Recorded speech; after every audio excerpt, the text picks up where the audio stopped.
welcome to another episode of Well-Adjusted Mama. This is a podcast dedicated to educating and empowering women from preconception, pregnancy, birth, and through early motherhood on wellness lifestyle. I'm your host, Dr. Laura Brayton, and I'm a maternity pediatric chiropractor as well as mother who has hand-selected experts in natural holistic healthcare specialties to shine light on options and choices during this exciting phase of a woman's life.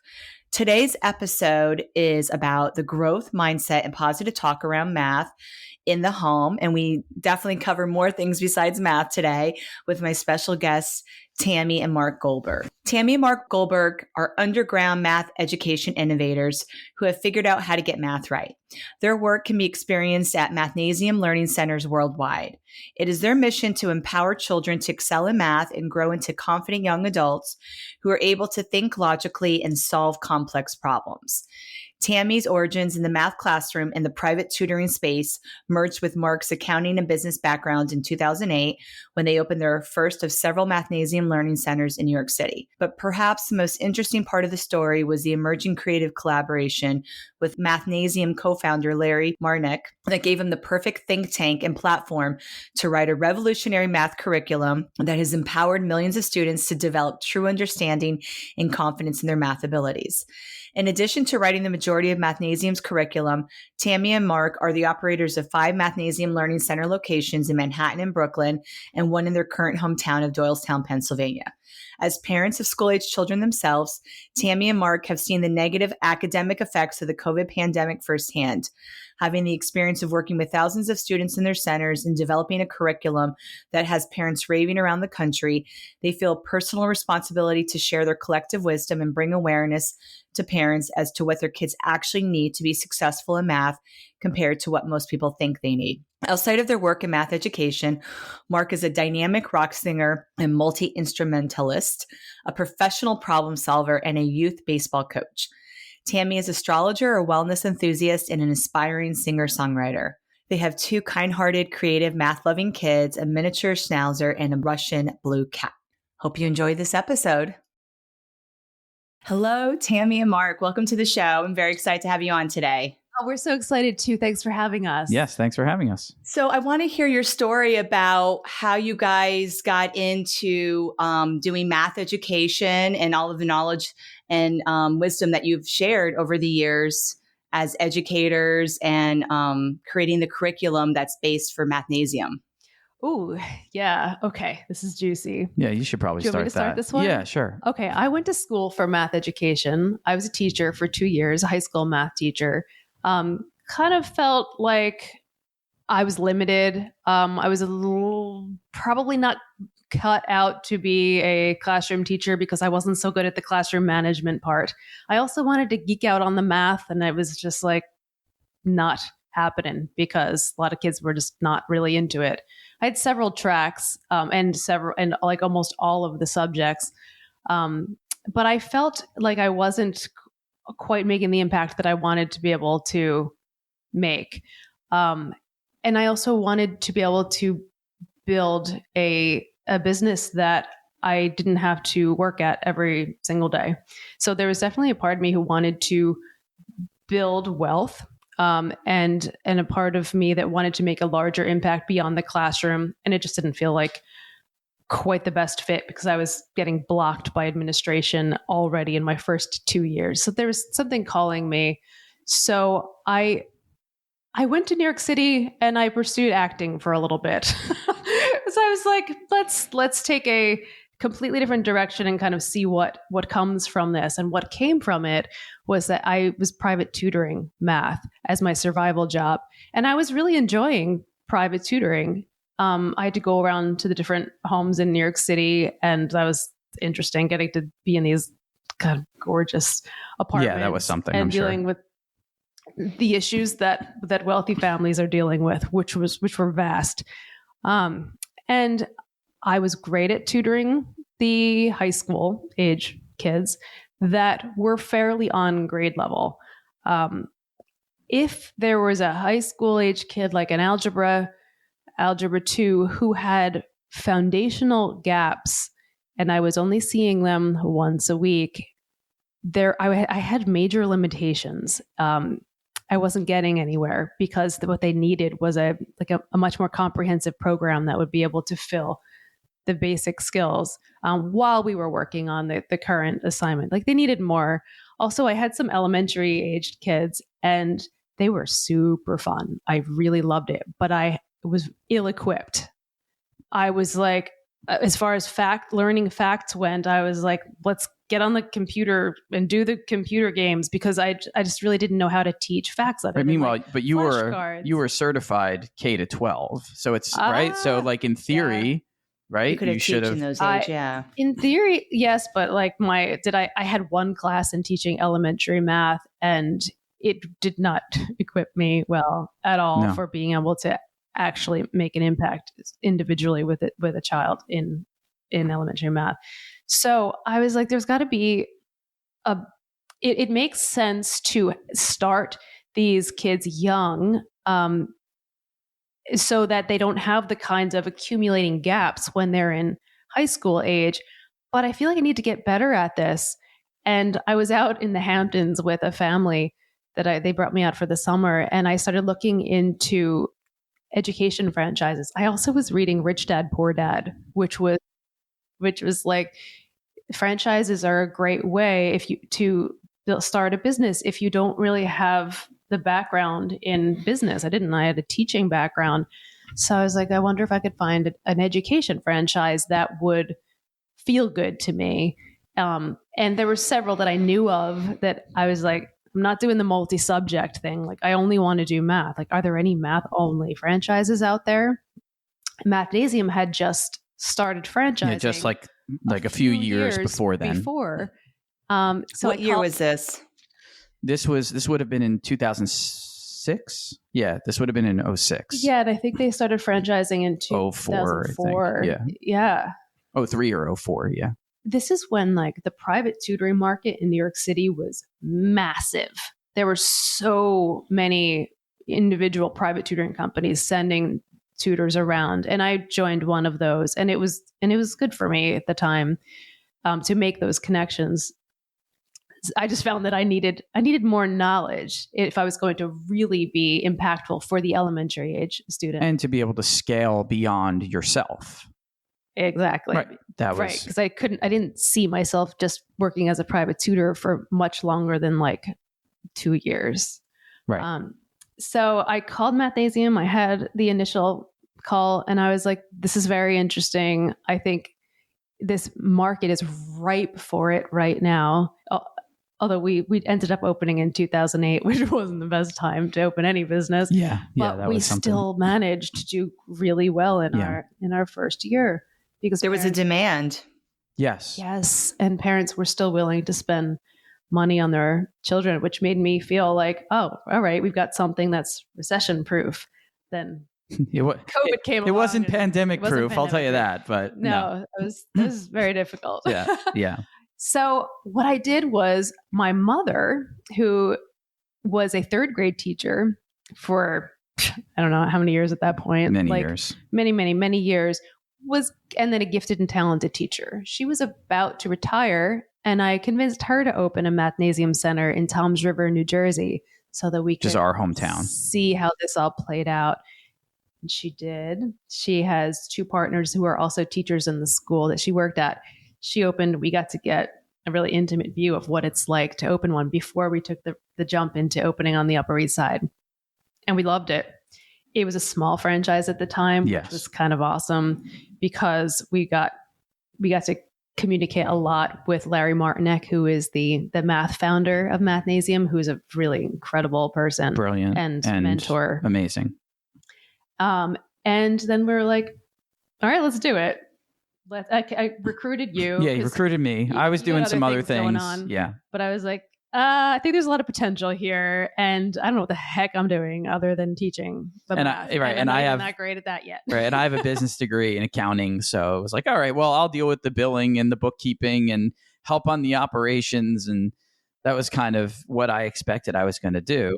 I didn't expect that I was going to fall in love with the teaching and become an expert at that, and then help to shape the curriculum for most of that for grades K through middle school, for Mathnasium centers around the country and the world. That was not intentional at all, but was certainly by necessity. And part of that was because about a year into our journey in Mathnasium, we decided that it was time for us to start having children.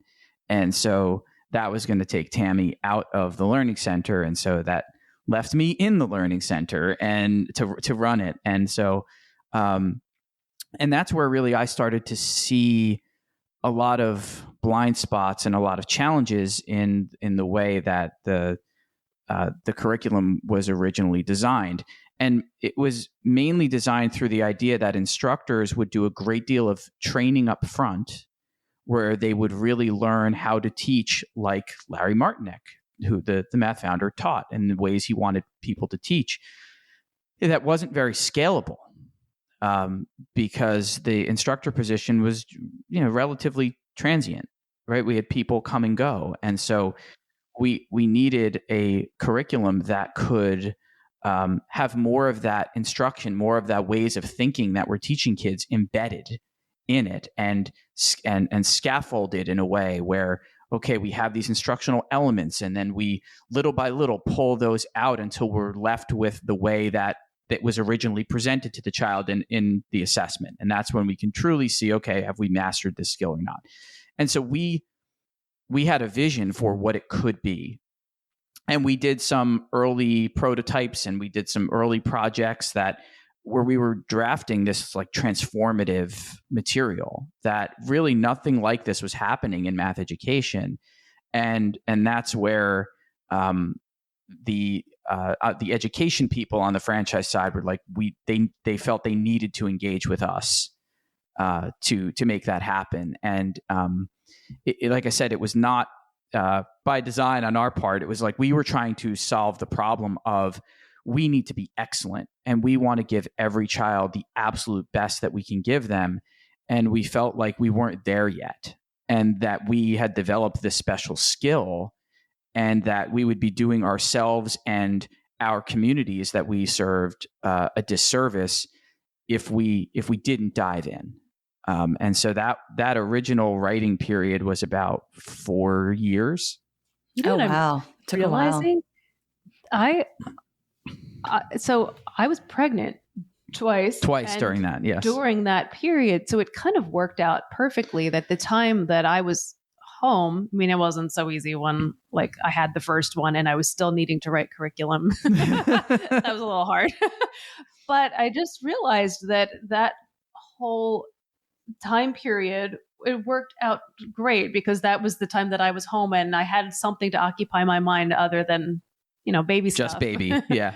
And we did have a lot of support right. But also during that period of time, we opened multiple centers. So we started in 2008 on the Upper East Side, then we expanded to the Upper West Side in 2010, downtown Union Square area in 2013. Then we opened up 2 more in 2015. So and eventually acquired 2 centers in Brooklyn from an existing owner. So we were hustling big time. And there was great demand. And so that was why we did that.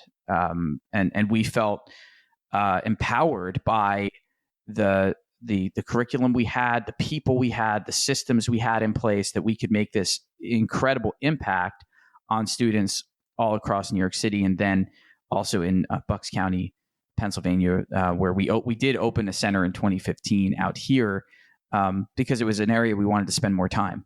That's where we live now, and we did end up spending more time. We ended up moving here in 2017. So yeah, it was definitely. I consider myself like an accidental math education expert. I didn't go to school for math education. Although you had that accounting background, right? So that was right, helpful. But knowing math and knowing how to teach math really well are 2 very, very different things. And yes, I think I have some natural inclination and ability as a teacher, but I learned so much from the foundation that Mathnasium built through Larry.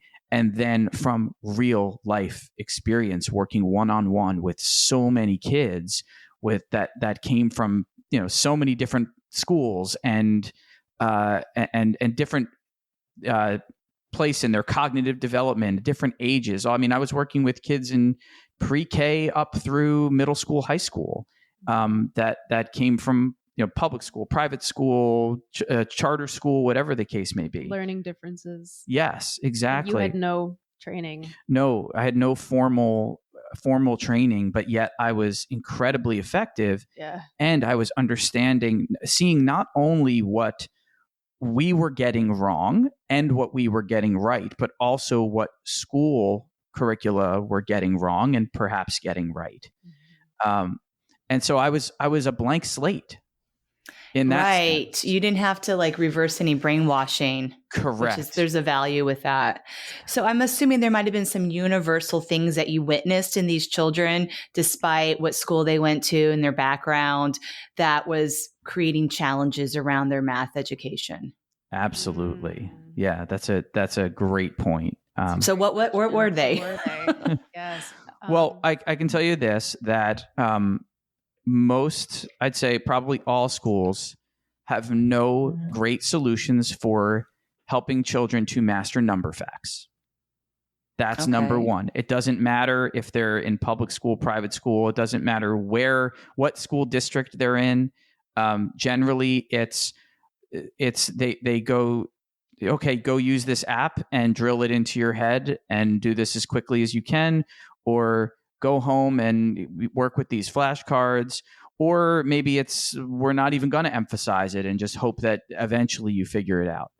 And that was something that we found over and over again got in the way of children's mathematical success, because unless you were a child that inherently understood the way numbers relate to each other and thought the ways in which now we teach kids to master number facts, which there are kids out there that think like that. So if you're not one of those children, or if you're not a child that can easily memorize a sequence of digits, then which has its own problems associated with it, it was going to be a struggle. And so we saw that over and over and over again. The other thing that we saw was that there was an incredible dichotomy between the way that schools were from a philosophical standpoint of how schools were going to administer math education. On one side, you had, let's say, like the parochial schools, and where it was traditional math, and like, let's say, the way that we were taught in probably the 80s when we were in elementary school, where math is very much about procedures, algorithms, memorizing, and it's you're told what to do. You don't really spend a whole lot of time asking why this works or that sort of thing, and it's very procedural, right? That's what math was in those days. And there's problems with that for sure. There's also some good in that. And then you have the absolute flip side of that, which was many schools using curricula where math would be all about exploration and understanding, or trying to unpack and understand things, but the rejection of traditional math. And so the problem here was that the kids that came in with the traditional math, they generally did not have good mental math skills and good number sense, but man, they could compute the crap out of numbers on the page. But when you ask them to do anything mentally, they would look at you like a deer in headlights. And then you had the students that were from these programs that were trying to develop number sense and mental math skills and rejecting the traditional math. And they might be able to double a 2-digit number pretty quickly, and in their head, right? Whereas the traditional math student couldn't. But if you put a addition problem of four-digit numbers in front of them, they would panic and want to run out of the room. So there's two extremes here. That's correct. And And what we realized was that our approach was bridging that gap and finding that middle ground. That yes, we need those traditional skills because oftentimes that's the most efficient, reliable way to get an answer. But yes, we can bring transparency to why these work, which is why the extreme on the other side rejected it, because it was like, well, kids need to understand this. They don't have context. They don't know why. And we're just telling them to do stuff that they don't understand. In most cases, you can bring transparency to why this works. It's not always necessary, but oftentimes you can. Like why we're carrying the one, or why we're borrowing from the tens. Right. And do our best to really help kids to grasp why we're doing these things and why they actually work. And yet also it's beneficial for us to help students to have great mental math strategies, which if you think about the students, the people in life that gravitate towards mathematics, they have a natural understanding of the relationship between numbers. They see things differently. They pull them apart. They put them back together. They have ways of thinking that allow them to do math with ease. And what we uncovered was that you don't have to be naturally wired to learn to think like that. That we can help almost every child to learn to think in these ways, which, by the way, sometimes is, hey, these numbers are really big, pull out the algorithm and stack the numbers and add, rather than trying to do all that in my head, right? Because that's part of having great number sense is knowing, having great tools and then pulling out the best tool to use. Right? Like it doesn't having just the tool mean bag, right? Exactly. It doesn't just mean, I have incredible mental math skills. And so we realized that the brilliance and the benefit that we could offer was to help every child, whether they're naturally wired to think like that in the way that someone that is just great, that has it, that understands it, that we could help everyone to think like that. And that's where it was, okay, well, we need curriculum materials that support that and truly bridge that gap, because that was the underlying foundation of Larry's work. That was what he was doing. It just was not necessarily embedded in the way the curriculum materials were, but it was in the way that he would teach us to relate and to interface with the students. This is fascinating because, number one, certainly we know that some people have these amazing math gifts, right? And growing up in school, you could see the people that just really gravitated to math, or people that gravitated towards reading and writing, right? And, even just, I went to elementary school in the 80s too. There was like this misconception that the boys were good at the math and the girls were good at the reading and the English, right? And like that was perpetuated.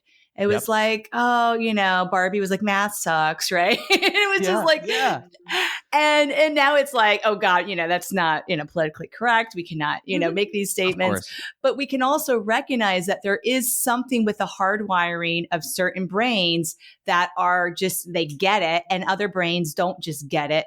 And what you're saying is, if you don't just have that natural gift, it can still be taught to you. That is that is absolutely correct. Yes. We have this awesome story of a student. She came to us in second grade, and I think she stayed with us all the way through 10th grade at our Upper East Side location. And a few years in, the mother left us a review, and the review said, well, my daughter first came to Mathnasium when she was in second grade, and she was terrified of math. She was, I'm not good at it. It was, all of that confidence problems. And this must have been when she was in like sixth grade. And she said, and now my daughter tells me that she has the math gene. Wow. What a turnaround, right? Right. And that's because we taught her ways of thinking that allow her to do math with ease. And of course, then it's you're building this foundation. Well, maybe she saw things that we didn't have to point out to her, that she then was able to figure out for herself as well. So it's not like it's so limiting that we're going to teach you certain ways and you're never going to be able to figure anything else out yourself. but it totally changed that her relationship to math. She now could generally do what was being asked of her with ease. And this thing, if you think about confidence or the lack of confidence, right? Think something like math, which is certainly a litmus test for a lot of children of feeling of intelligence, right? That if I'm not good at math, then I must not be very smart. Right. Well, once these students start feeling like they're capable and they can do these things that they didn't realize before that they could do, well, that opens up the world to them. That, oh, well, what else can I do that I didn't think that I could do? Building that confidence is so important for children, right? Because it will impact the rest of their life of what's possible, Absolutely. So that's really huge. And this is like the title of this episode is growth mindset and positive talk. And it could be around math, but it could really be about every single subject, right? And as parents, how do we cultivate that in our children?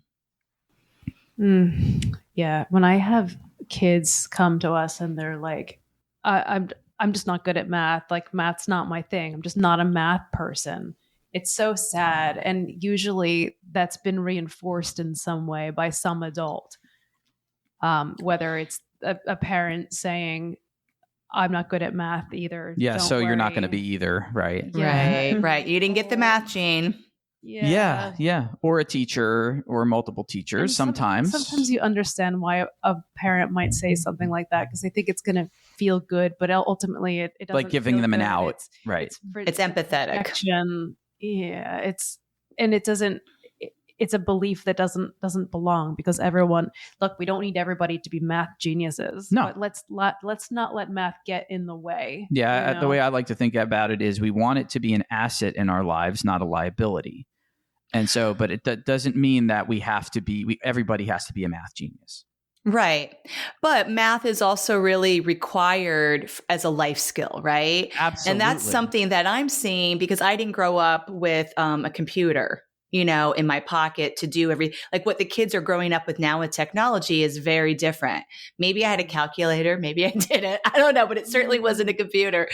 And, when I see somebody at a cash register and they can't, calculate my change, if the cash register doesn't tell them, it's mind blowing to me that this young adult can't just do that simple subtraction because the cash register I'm like, I'm sorry, here, let me give you an extra nickel, to round it up. And they're like, what do I do with this? What? And they panic. And I'm like, but your job is to work at a cash register and make change, right? Like that is a job that you chose. So this is a real thing that I've certainly witnessed as an adult with the younger generations. And it's like now as a mom, I want to, make sure that my son is also really aware, if the computer's not working, how do I still, get through these basic life skills, right? Or make sure I'm not overpaying. I receive proper change, right? And what happens one day when there's not even any cash, right? Where is this world going? But math will always be part of our world, even if it's going to look differently in the future. And if you zoom out even a little bit more, if the foundation of problem solving we learn as children through math.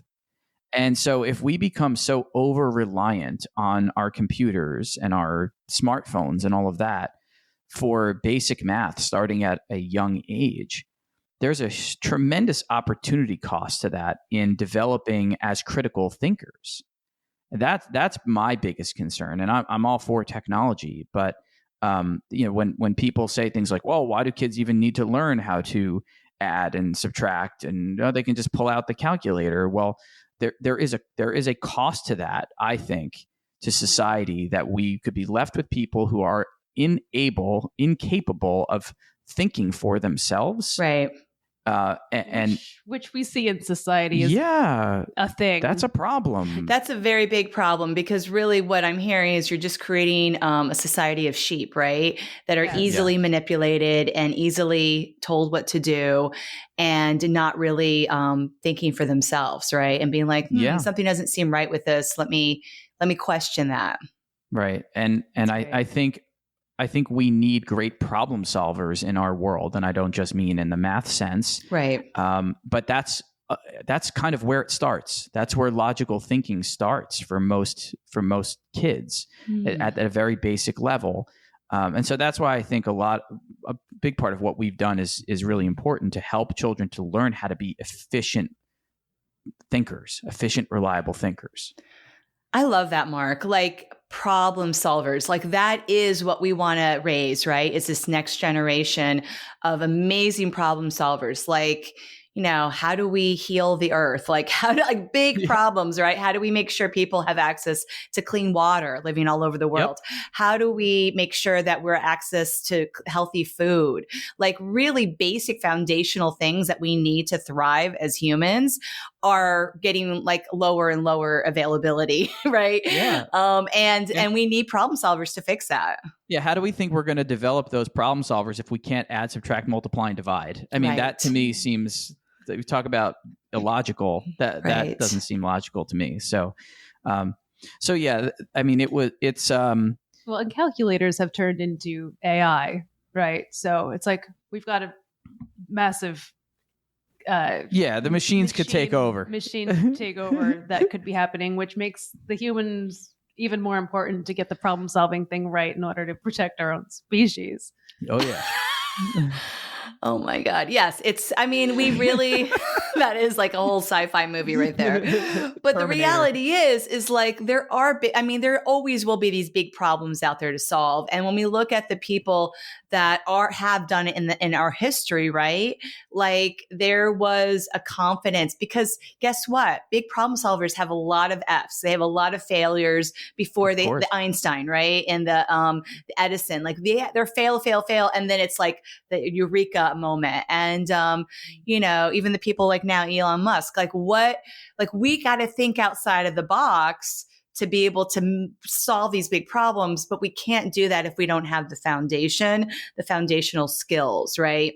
And that's what you're really speaking to, is we're not going to, send space shuttles up to the moon if we don't have these basic foundations. Yeah. Right.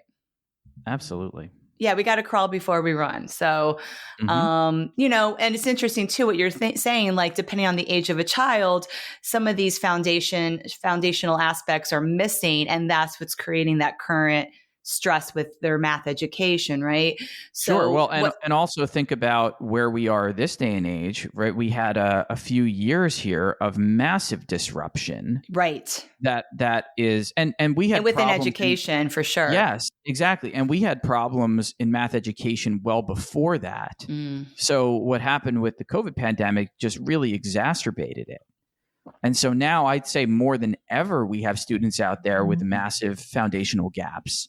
And there were already a lot of students out there with foundational gaps. So that is just, it's getting compounded because of what happened with COVID, for sure. And then sometimes we see schools not necessarily wanting to take ownership of that, where there's grade inflation going on to try to make up for some of that. And then parents and that's just really setting kids up for failure, right? Yes. And maybe they have good intentions, but the road to hell can be paved with good intentions. And like they could very well be setting up these kids for when they get to the next grade level for in high school, let's say they might not pass what they need to pass, and they might not get into the college they want to get into, and it could set them on a path that where there's no way they can meet their academic or professional potential.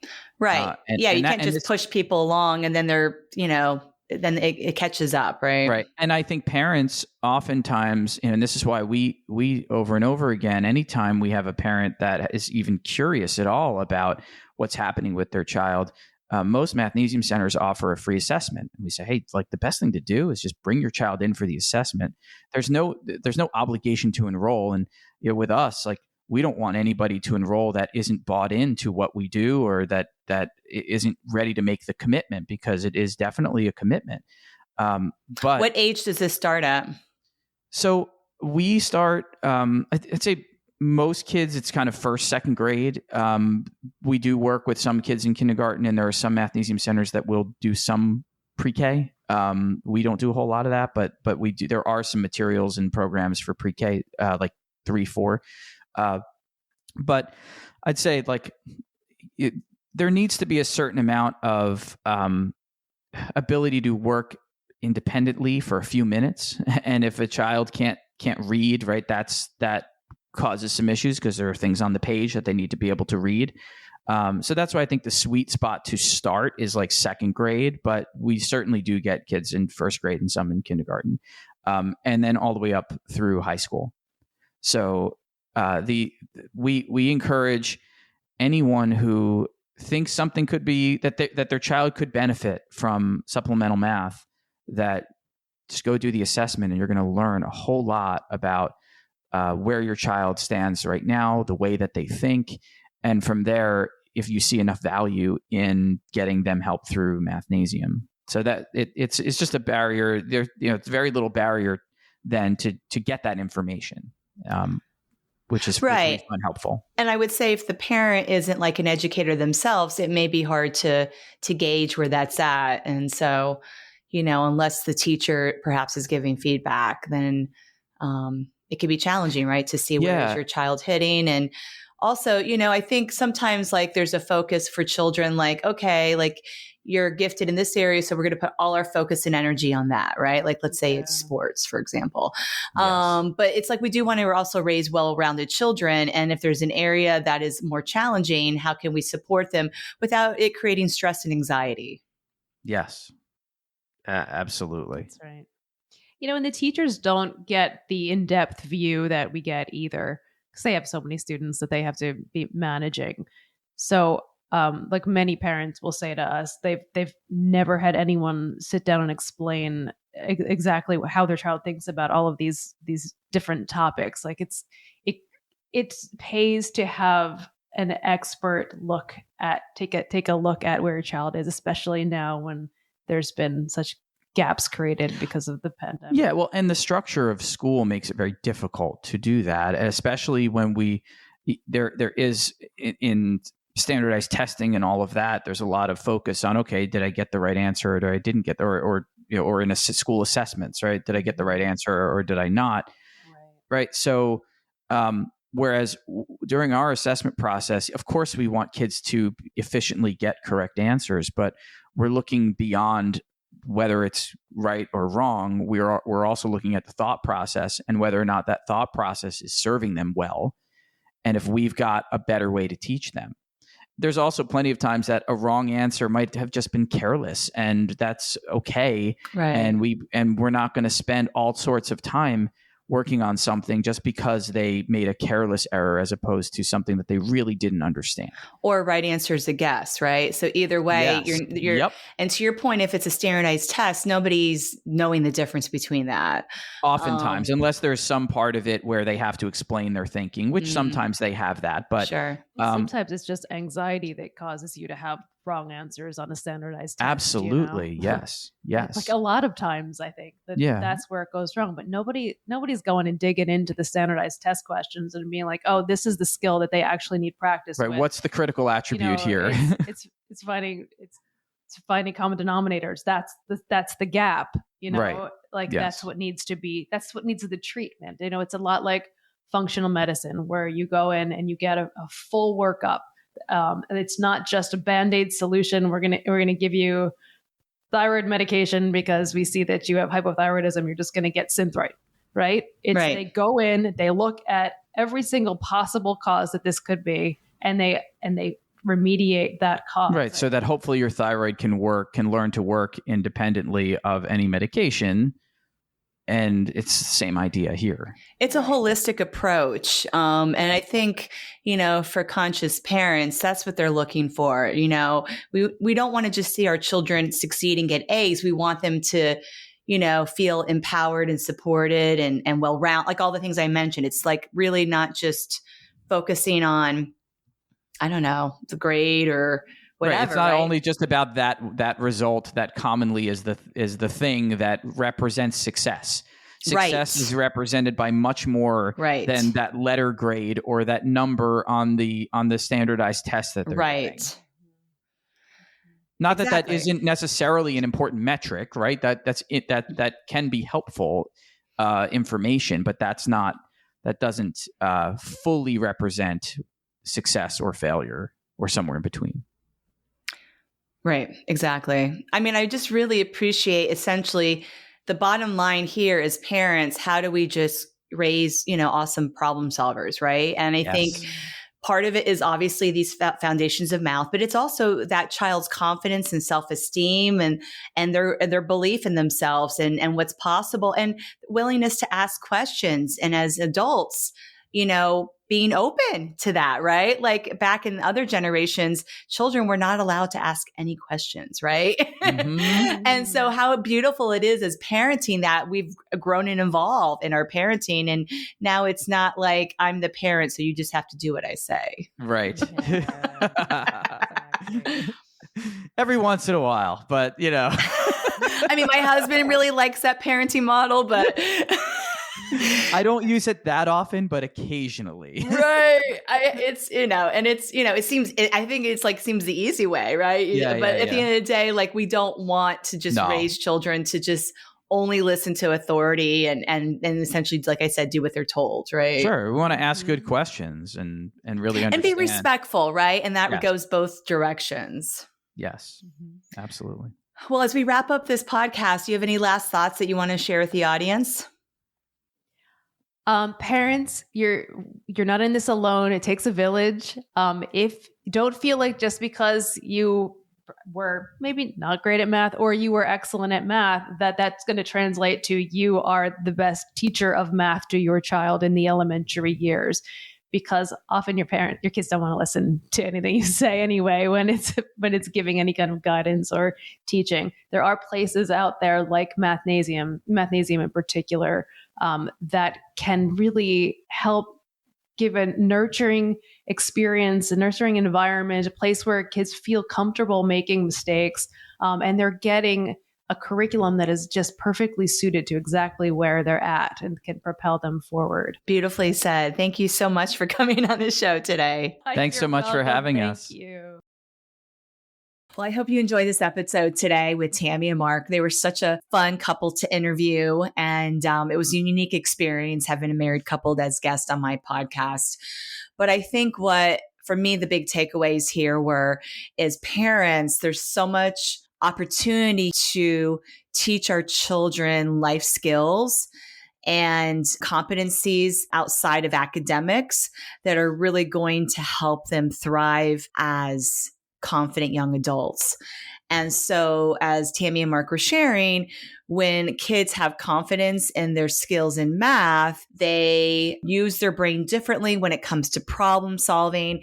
And as parents, there's a lot of ways that we can empower our children to be problem solvers and help minimize that dependency that we see sometimes occurring with young adults that are having difficulty figuring out life for themselves, right? So we're really wanting to create this foundation for our children so that they can really grow up to learn how to use their brains and feel confident that they have the ability to solve problems with some new life experiences that they perhaps hadn't been prepared for, but are prepared to figure it out. And so I think that's really the theme here. And it's an exciting role as a parent to create this empowerment, this self-confidence, and the self-esteem in our children in all areas of their life, and including areas that perhaps they're not as strong in, but still can thrive, right? And that's what we're learning how to teach.